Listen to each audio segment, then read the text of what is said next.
মৰমৰ ছাত্ৰ ছাত্ৰীসকল, তোমালোক সকলোকে আমাৰ এই চেনেলটোলৈ পুনৰবাৰ স্বাগতম জনাইছোঁ। বহুতো ছাত্ৰ ছাত্ৰীয়ে ক্লাছ 9ৰ 2025 চনৰ ছ'চিয়েল ছায়েন্সৰ কুৱেশ্যন পেপাৰ সুধি আছিলে প্ৰথম গোট পৰীক্ষাৰ। এই কুৱেশ্যন পেপাৰখন তোমালোকে ফ'ল' কৰিব পাৰা। ইয়াৰ পৰা তোমালোকৰ বহুকেইটা কুৱেশ্যন কমন আহিব।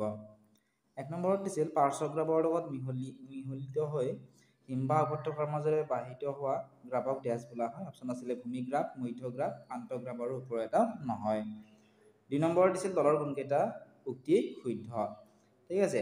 3 নম্বৰত দিছিল ভূপৃষ্ঠৰ পৰিৱৰ্তন সাধন কৰা কাৰকসমূহৰ নাম কি সুধিছে। ইয়াতে অপশ্যন ধৰা আছিল আভ্যন্তৰীণ কাৰক, বাহ্যিক কাৰক, জৈৱিক কাৰক আৰু অজৈৱিক কাৰক। পৃথিৱীৰ উপৰিভাগৰ কিমান শতাংশ স্থলভাগে আগুৰি আছে সুধিছে।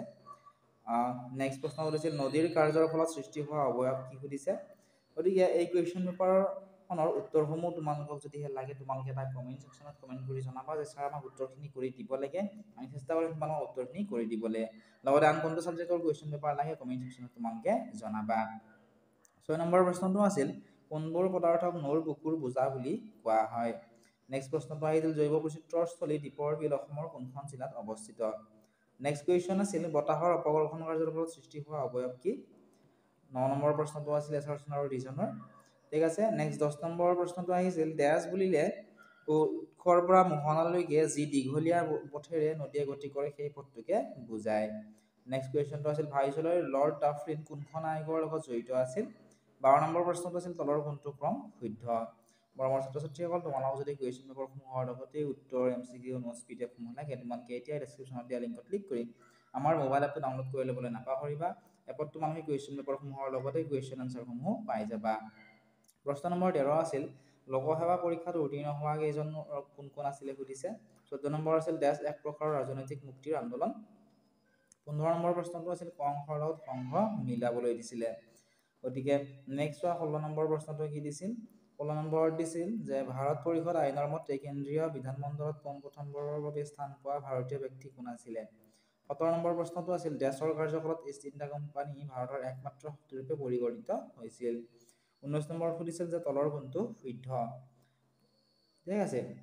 18 নম্বৰটো। নেক্সট 19 নম্বৰত দিছিল চিপাহী বিদ্ৰোহৰ সময়ত গভৰ্ণৰ জেনেৰেল কোন আছিলে। 20 নম্বৰ প্ৰশ্নটো আহিছিলে স্বায়ত্তশাসনৰ ধাৰণাটো পোনপ্ৰথমে ভাৰতলৈ কোনে প্ৰৱৰ্তন কৰিছিল। 21 নম্বৰ প্ৰশ্ন আছিল আকালি দল কোনটো ৰাজ্যৰ আঞ্চলিক ৰাজনৈতিক দল। 22 নম্বৰ আছিল গঠন অনুযায়ী শুদ্ধ ক্ৰমটো বাছিবলৈ দিছিল। 23 নম্বৰ প্ৰশ্নটো আছিল তলৰ কোনকেইটা মৰ্চা চৰকাৰৰ দোষ নহয়। নেক্সট প্ৰশ্নটো আছিলে 25 নম্বৰ দুষ্প্ৰাপ্যতাৰ আগতে দক্ষতাৰ ধাৰণা সংযোগ্যতা অৰ্থবিজ্ঞানৰ সংজ্ঞা আগবঢ়োৱা ব্যক্তিজনৰ নাম কি। 25 নম্বৰ প্ৰশ্নটো আছিল তুমি ব্যৱহাৰ কৰি থকা কলমটো তলৰ কোনটো বস্তুৰ অন্তৰ্গত।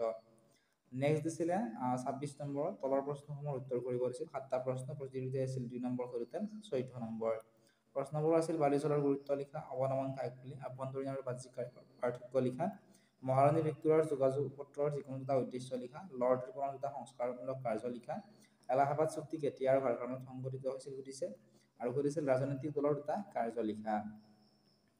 27 নম্বৰ প্ৰশ্নটো আহিছিল অৰ্থনীতি বিজ্ঞানৰ লগত পৰিৱেশ কেনেদৰে জড়িত হৈ আছে। ইয়াত 3 নম্বৰ দিছিলে। 2 নম্বৰ দিছিল অশ্বসুৰা হ্ৰদ কি, চিত্ৰৰ সহায়ত ইয়াৰ সৃষ্টি কেনেকৈ হয় বুজোৱা। ইয়াতে 4 নম্বৰ দিছিল আৰু 3 নম্বৰ প্ৰশ্নটো আছিল চিপাহী বিদ্ৰোহৰ 4টা মূল ফলাফল উল্লেখ কৰা। ইয়াতো দিছিলে 4 নম্বৰ। মৰমৰ ছাত্ৰ ছাত্ৰীসকল, এইখিনিয়ে আছিল আজিৰ এই ভিডিঅ'ৰ উত্তৰখিনি যদি লাইক কমেণ্ট কৰা অথবা আমাৰ ডেছক্ৰিপশ্যনত দিয়া লিংকত ক্লিক কৰি মোবাইল এপটো ডাউনলোড কৰি লোৱা। মোবাইল এপত তুমি কুৱেশ্যন পেপাৰ নোটছ PDF আদিবোৰো পাবা। আৰু যদি 10জন মানে কমেণ্ট কৰা আমি কুৱেশ্যন আনচাৰখিনি কৰি আমাৰ ইউটিউব চেনেলটো আপলোড কৰি দিম। গতিকে তোমালোকে কমেণ্ট কৰিবলৈ ইউটিউব চেনেলটো ছাবস্ক্ৰাইব কৰিবলৈ তোমালোকে নাপাহৰিবা।